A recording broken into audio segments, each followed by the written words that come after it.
Jesus says, I am the Alpha and Omega, the beginning and the end, the first and the last. We're going to find a way of interacting. Remember, following Christ is the way. All right? We've been through these, we showed these multiple times on the channel. Following Christ is the way. It was always referred to as a way. I have all the passages on the screen showing that it's always referred to as a way. It's never referred to as a set of beliefs. It's never that way. And neither do you have any of the apostles ever giving you a list. Like, here's the thing you're supposed to believe about the Trinity. Here's what you're supposed to believe about the hypostatic union. You don't see any of that. You don't see any of that. Okay? What they're following is Christ as the way, not following Christ as a set of beliefs, which is idolatry. This kind of thing is idolatry. It's not following Christ, it's following something else. So rule omega, if we are to condense all of these passages of Scripture into a set of protocols or reminders, it would be something like this. And I have them in blue and green text, not because the blue or green means anything, but just so that your eyes can help separate one point from the next. That's the only reason, okay? So, rule omega, we maintain a beginner's mind. Okay, and this is something I mentioned when we were talking about the passage of Scripture. In other words, you don't assume that you know everything. Don't assume, since I've got all this stuff under my belt, or the one from Adam Harwood, doesn't matter. Since I've got all this stuff under my belt, I can compare what's being said with the systematic theology, and then very quickly and easily identify the things that don't match and label them as wrong. That is not what we're doing. That's what we call simulated thinking. That's what we call formulaic thinking. That's what makes a person an NPC, a non-player character. You're not being genuine. Whatever the degree to which you have internalized this is all in your ego. Okay? If you are using something like this, if you are using a systematic doctrine set as the means by which you do a comparative analysis of what's said, you mark all the things that don't match the script, and you identify those as wrong, that's the kind of thing that we call judgment. And what we're looking for is discernment. Now, I'm distinguishing those words just for the sake of this conversation that you and I are having here. I know that in other contexts, those words can be used interchangeably, but for the sake of this conversation you and I are having, I'm gonna use the word judgment as this simulated thinking, formulaic thinking, okay? And discernment as the kind of thing that is actually dealing in authenticity, not on the ego. And so simulated thinking, if you have a bunch of sixth graders and you're going through your multiplication tables and you say, Susie, what is 12 times 12? And she pops up and says 144. She did not think, okay? She memorized that and she learned her multiplication tables, and she spit that out. She did not sit there and think about how, if I add up 12 times. She didn't think about that. She spit it out. Simulated thinking. People do the same kind of thing in theology all the time, and it's the wrong kind of thing to be doing. So we want to have a beginner's mind, never engage in simulated thinking, formulaic thinking, script following, judgment. We want to act as if we know nothing. Act as if we know nothing, and then consider from there. Okay? We want to have coherence and an interactive protocol. What do I mean by that? When it says be of one mind in the Bible, we're talking about coherence. And I'm hoping, because you're watching this channel, that you're familiar with the 4 kinds of knowing. We're talking about coherence, not at the propositional level, but at the procedural, perspectival, and participatory levels. Okay? That's the kind of coherence that we're talking about, being of one mind in these areas. If you were to talk to a football team, I just watched the Saints win today. If you were to talk to a football team about being of one mind and of one spirit, you wouldn't be expecting them to memorize all the same facts and repeat them all together. You'd expect them to work together from their own perspectives to win the game. That's what you would want them to be doing.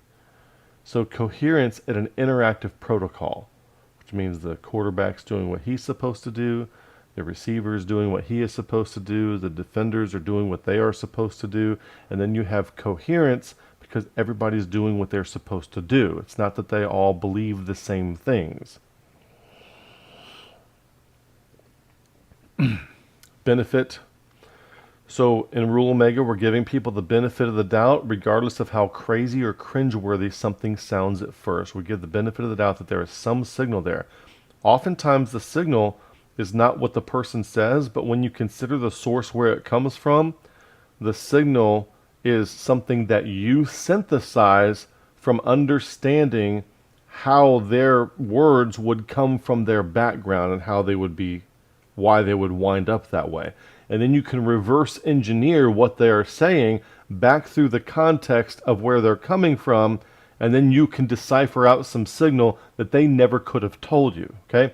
So there are multiple levels at sussing out signal out of what somebody says, and very, very often it is absolutely nothing what they think they are saying. It's often not what they think they are saying.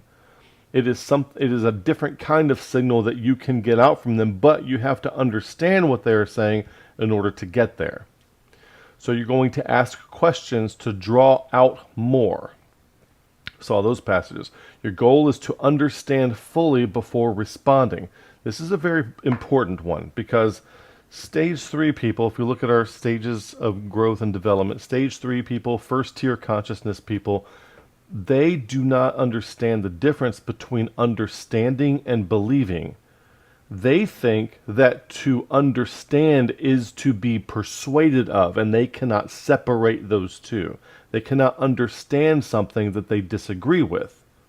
That's why they can't steel man other people's positions, and that's why a Calvinist will say when you lay out the implications of their doctrine and explain why you don't agree with them, they will say you don't understand Calvinism.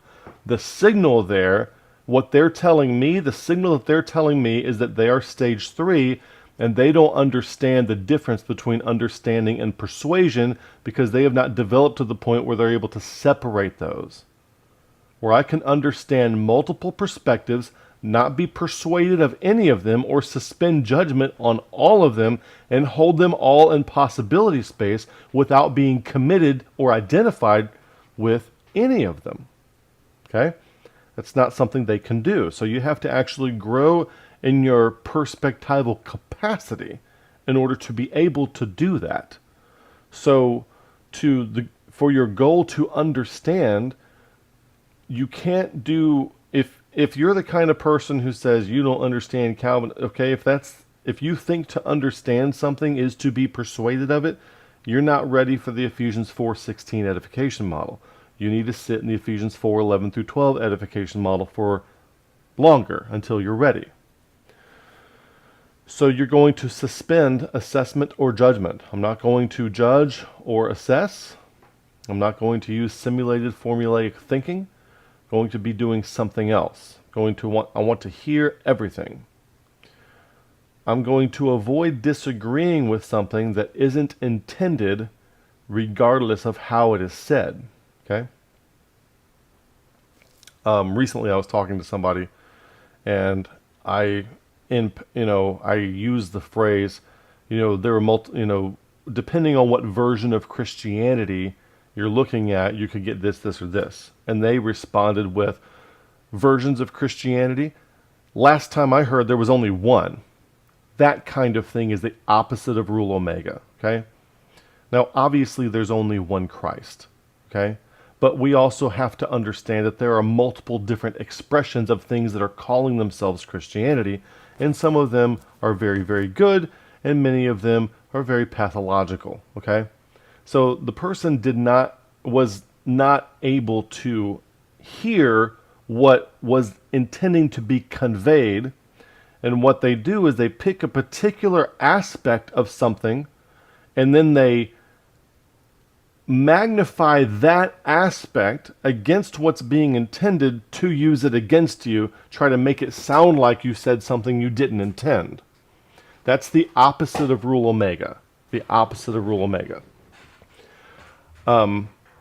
So in rule omega, and that's not, that kind of person is not a psychologically or an emotionally safe person to talk to, okay?